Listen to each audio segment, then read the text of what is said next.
नमस्कार मित्रों, हम आपके लिए लेकर आ चुके हैं तेरे रंग में रंगी सीजन 2 का भाग 40। इससे पहले के एपिसोड आप हमारे चैनल की प्लेलिस्ट में सुन सकते हैं। पर आज का चैप्टर शुरू करने से पहले मेरा आप सभी से एक छोटा सा निवेदन है कि अगर आपको हमारी कहानियाँ अच्छी लगती हैं तो चैनल को सब्सक्राइब ज़रूर कर लीजिए, और अगर ये चैप्टर आपको अच्छा लगे तो वीडियो को लाइक करके एक प्यारा सा कमेंट ज़रूर कर दिएगा।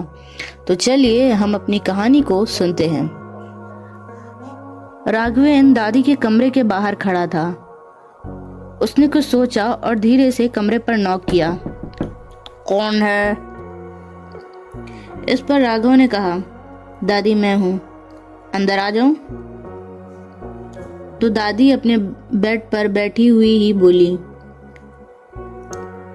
कौन सा मेरे मना करने पर तुम नहीं आओगे? वैसे भी आजकल जो तुम्हारा मन करता है तुम वही करते हो, जैसा तुम्हें ठीक लगे। इस पर राघव ने दरवाज़ा खोला और कमरे के अंदर आ गया। उसने दादी की तरफ देखा जो बिस्तर पर बैठी हुई थी। वो उनके पास आया और उनके पैर के पास बैठते हुए बोला, दादी मुझे माफ़ कर दीजिए कि मैंने बुआ जी से इतनी कड़वी बातें कही, लेकिन नितिन ने ऋषिका के साथ जो किया उसे मैं कभी माफ़ नहीं कर सकता। बुआ जी ने उसकी गलतियों को छुपाने के लिए ऋषिका पर इतने घटिया इल्ज़ाम लगाने की कोशिश की। उन्होंने जो कुछ ऋषिका के बारे में कहा वो मेरे लिए असहनीय था। अगर मैं कल सही समय पर एकेडमी नहीं पहुंचता तो नितिन जाने क्या कर बैठता। पूरी रात ऋषिका डर से कांपती रही।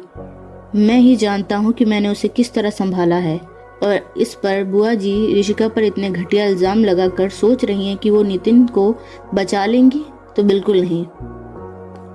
दादी, ऋषिका मेरी पत्नी है। वह अपना सब कुछ छोड़कर इस घर में आई है इस उम्मीद से कि उसे यहाँ प्यार, सम्मान और सुरक्षा मिलेगी, लेकिन नितिन की इस हरकत के बाद मैं उसे अकेला नहीं छोड़ सकता। आप ही बताइए, अगर मेरी पत्नी के साथ कोई गलत करने की कोशिश करे तो क्या मैं चुपचाप बैठा रहूं? इस पर दादी जी ने एक गहरी सांस लेते हुए कहा, जो कुछ हुआ मैं मानती हूँ वो गलत था, लेकिन बेटा तुम्हें एक बार नितिन को मौका देना ही होगा। ऋषिका से कहो कि वो अपनी शिकायत वापस ले ले। नितिन को हम समझाएंगे, वह दोबारा ऐसा कुछ नहीं करेगा। देखो राघव, अन्नू की बस एक ही संतान है, और नितिन के ऐसे हालात देखकर वह गुस्से से तिलमिला उठी। आखिर उसका एक ही तो बेटा है। दादी की इस बात पर राघवेंद्र को थोड़ा गुस्सा आ गया, पर उसने अपने आप को संभालते हुए दृढ़ स्वर में कहा, दादी यह शिकायत ऋषिका ने नहीं, मैंने की है, क्योंकि मुझे लगता है नितिन को अपनी गलतियों का एहसास ऐसे नहीं होगा, और मैं अपनी शिकायत वापस लेने वाला नहीं।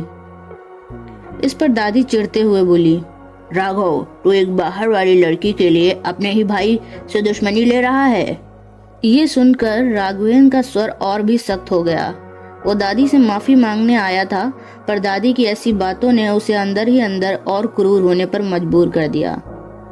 उसने कहा, दादी ऋषिका बाहर वाली नहीं है, वो मेरी पत्नी है। अपनी पत्नी की इज्जत और सुरक्षा करना मेरा कर्तव्य है, और इसीलिए मैं नितिन को इतनी आसानी से माफ करने वाला नहीं। मैं सिर्फ आपसे इतना कहने आया था कि प्लीज नितिन को बचाने की कोशिश ना करें।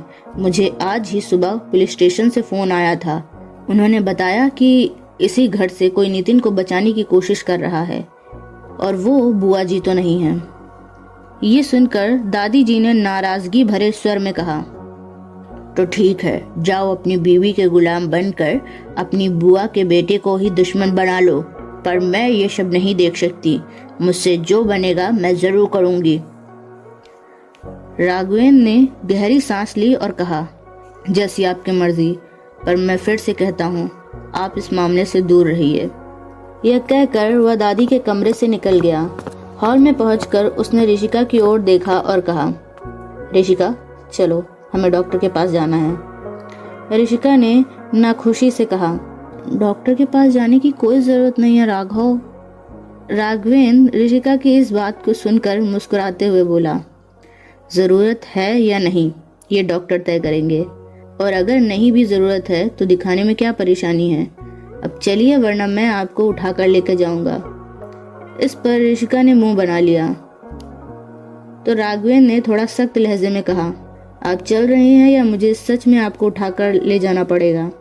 ये सुनकर ऋषिका सोफे से उठ खड़ी हुई और आगे बढ़ने लगी, पर तभी उसके पैर में एक तेज सा दर्द उठा और वह लड़खड़ा उठी। राघवेंद्र ने यह देखा तो जल्दी से आकर उसे संभाल लिया और उसे सहारा देकर बाहर ले जाने लगा। कुछ देर बाद दोनों डॉक्टर के क्लिनिक में थे। डॉक्टर ऋषिका के पैर का एक्सरे देख रहे थे। थोड़ी देर बाद उन्होंने कहा, पैर में तो कोई फ्रैक्चर नहीं है, बस पैर के मुड़ने से थोड़ी सी सूजन आ गई है। घबराने की कोई बात नहीं है, जल्द ही ठीक हो जाएगा। मैं एक ऑयल लिख देता हूँ, इसे लगाने से आराम मिलेगा। कोशिश करें कि ज़्यादा से ज़्यादा आराम करें, वरना सूजन बढ़ भी सकती है और 1 हफ्ते तक तो फुल बेड रेस्ट आपको करना होगा।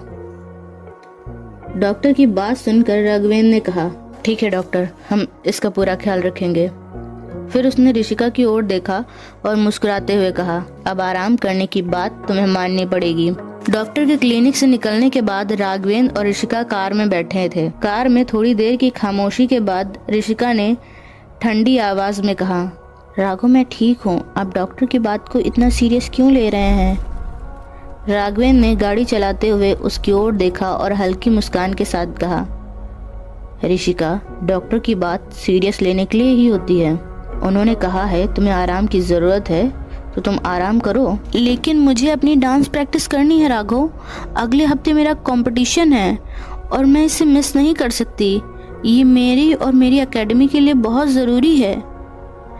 ऋषिका ने नाराज़गी भरे लहजे में कहा, क्योंकि राघव उसकी बात मान ही नहीं रहा था। ऋषिका, मैं तुम्हारी बात समझने की कोशिश कर रहा हूँ, लेकिन अभी तुम्हें आराम की ज़रूरत है। राघवेंद्र ने गहरी सांस लेते हुए कहा। उसकी आंखों में ऋषिका के लिए चिंता साफ झलक रही थी।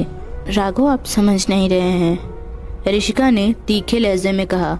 उसकी आवाज़ में दर्द और बेचैनी दोनों थी।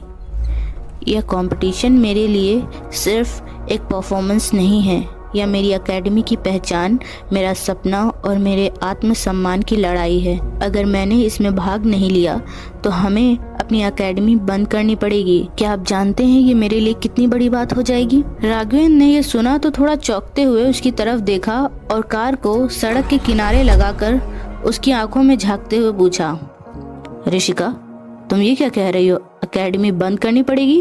पर क्यों, सब सही तो चल रहा है ना। ये सुनकर ऋषिका ने गहरी सांस ली, मानो अपनी तकलीफ को शब्द में बांधने की कोशिश कर रही हो। उसकी आवाज़ अब और धीमी लेकिन बेहद गंभीर हो गई।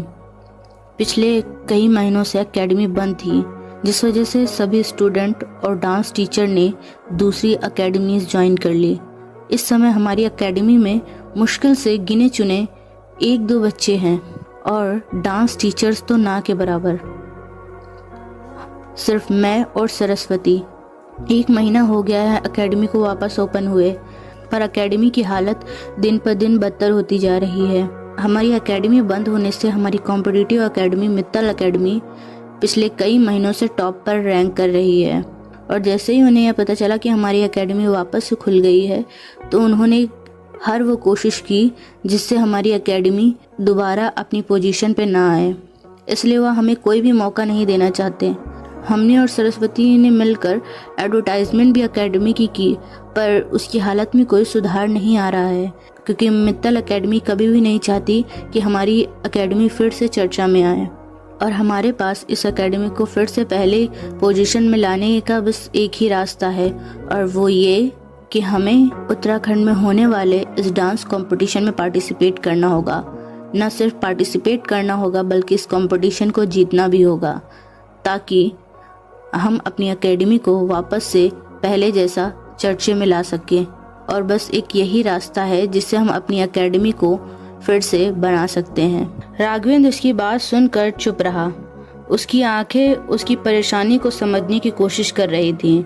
तभी ऋषिका ने आगे कहा, और सबसे बड़ी बात राघव, हमारी शादी के बाद लोगों को यह लगता है कि मैं अब एकेडमी पर ध्यान नहीं दूंगी। उनका मानना है कि भले ही एकेडमी दोबारा खुल गई है पर अब इसे मैं नहीं चलाऊंगी। राघव, मेरे लिए एकेडमी सिर्फ बिजनेस नहीं थी, मेरे पापा का सपना और मेरी पहचान थी। और लोगों का भरोसा वापस जीतने का बस एक यही तरीका है, इस कंपटीशन को जीतना। जब मैं जीतूंगी तो लोग जानेंगे कि ये एकेडमी अभी मेरी है और यह कभी बंद नहीं होगी। और इस एकेडमी को सिर्फ और सिर्फ मैं चलाऊंगी, न कि कोई बिजनेस टाइकून राघवेंद्र सिंह। राघवेंद्र ने ये सब सुनकर एक गहरी सांस ली और ऋषिका का हाथ अपने हाथ में लेकर कहा, सॉरी जान, मुझे नहीं पता था कि मेरी वजह से तुम इतना सब सह रही हो। तुमने कभी मुझे एक बार बताना भी ज़रूरी नहीं समझा कि यहाँ ये सब हो रहा है। राघवेंद्र ने महसूस किया था कि ऋषिका की बातों में कहीं ना कहीं उसके लिए गुस्सा था और उसका गुस्सा जायज़ था, क्योंकि एकेडमी की जो हालत इस समय थी उसका जिम्मेदार सिर्फ और सिर्फ राघवेंद्र ही था। ऋषिका ने राघवेंद्र की बात सुनी तो कहा, क्या बताती राघव कि आपने एकेडमी को तोड़वाने की बात जो मीडिया में फैलाई थी, उस वजह से मेरी एकेडमी सिर्फ नाम की एकेडमी रह गई है। ऋषिका की आवाज़ में एक निराशा थी। राघवेंद्र ऋषिका की बात सुनकर ये सोचने लगा कि इन सब की वजह वही था। तभी ऋषिका ने आगे कहा, वैसे भी आपके पास पहले से ही अपनी जिम्मेदारियों का इतना बोझ है। मैं आप पर और परेशानी नहीं लाना चाहती थी, लेकिन अब जब यह कंपटीशन मेरे लिए आखिरी उम्मीद है तो मैं इसे छोड़ नहीं सकती राघव। राघवेंद्र ने उसकी बात को गंभीरता से सुना और फिर धीमे स्वर में कहा, मैं समझता हूँ कि यह कंपटीशन तुम्हारे लिए कितना महत्वपूर्ण है, लेकिन तुम्हारा स्वास्थ्य मेरे लिए उससे भी ज़्यादा ज़रूरी है। अगर तुम खुद को और नुकसान पहुँचाओगी तो ना कंपटीशन जीत पाओगी और ना ही एकेडमी बचा पाओगी। मैं तुम्हें ऐसे ही और जोखिम लेने नहीं दे सकता। तो क्या राघव आप चाहते हैं मैं हार मान लूं और अपनी एकेडमी को बंद होते हुए फिर से देखूं? मेरे लिए मेरी एकेडमी का फिर से बंद होना मेरी सांसों का कम होने जैसा है।